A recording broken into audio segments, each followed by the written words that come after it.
আসসালামু আলাইকুম দর্শক, আজকে নতুন একটি প্রজেক্টের ভিডিও নিয়ে আসলাম।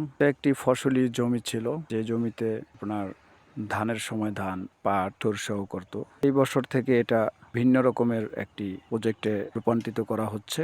তো আমরা এখানে জমিটাকে কেটে দুটো রেকের মতো করে দিয়েছি। এখানে এখন এই দুটো রেক আছে। এখন পানি জমা করে এখানে আমরা বিভিন্ন মাছের চাষের ব্যবস্থা করে দেব, যেখানে আপনার মাছ হতে পারে শিং, কই, অর্থাৎ জিওল মাছ।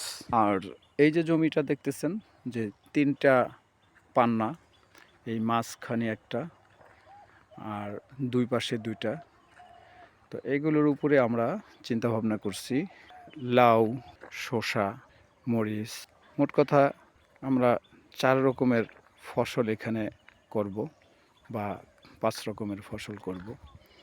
তো এখন সেগুলো করার জন্য একটি প্রস্তুতি চলতেছে। তো আমরা এখানে দুই পাশে র্যাকের মধ্যে পানি তো আছেই, সেগুলো মাছের জন্য। এখানে আমরা ব্যবস্থা করেছি শ্যালো। এই পানি এখানে কিভাবে উঠাবো সেই লাইনগুলো আমরা করে ফেলেছি। তো এখানে দেখতেছেন লাইনগুলো করা ক্লিয়ার। আর এই যে এখানে দেখা যাচ্ছে 3টা চাবি দিয়ে দেওয়া হয়েছে। এই 3টা চাবি 3টি লাইনের জন্য। যে প্রথমে এই মাঝখানের এই পান্নার জন্য এই মাঝখানের যে চাবিটা, দুই পাশে 2টা পান্নার জন্য 2টা চাবি, আমরা 3টা পান্নায় 3টা পাইপ।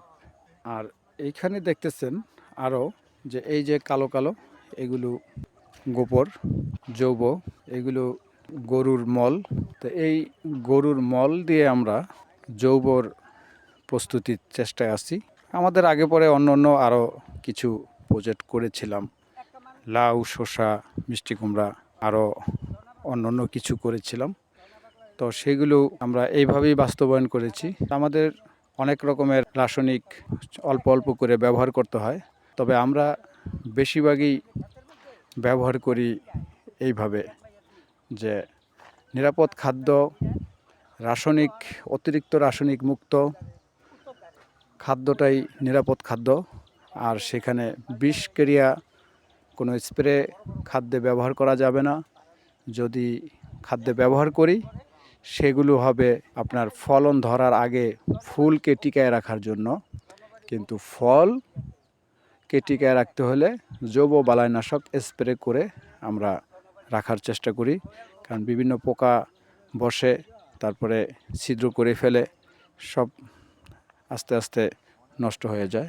এখানে আপনারা দেখতে পারতেছেন আমাদের এখানে প্রায় 2 টন জৈবর মতো আমরা এখানে জমা করেছি। এই পর্যন্তই যা করেছি এটুকুই আপনাদেরকে দেখালাম। এই জন্যই আমরা ভিডিও করলাম, দেখালাম যে যারা এইসব কাজের সাথে জড়িত আছেন আর যারা এসব কাজের সাথে জড়িত হতে চাচ্ছেন, তো উভয়ে সবার জন্যই যে আমরা নিরাপদ খাদ্য পাওয়ার জন্য প্রথমেই আমরা কিভাবে কাজ করি সেগুলো যারা না জানে তাদেরকে জানানোর জন্য।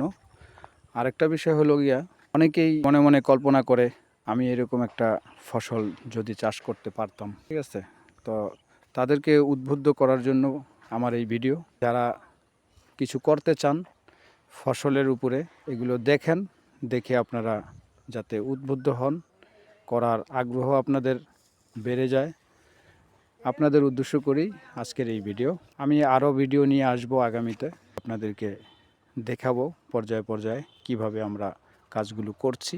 সেই কাজগুলো আপনাদেরকে দেখানোর জন্য আপনাদের জন্য প্লেস করব। আপনারা অন্যকে দেখার জন্য শেয়ার করবেন, লাইক করবেন, আর আমার এই চ্যানেলটিকে সাবস্ক্রাইব করে পাশেই থাকবেন। ধন্যবাদ। দেখা হবে অন্য কোনো ভিডিওতে।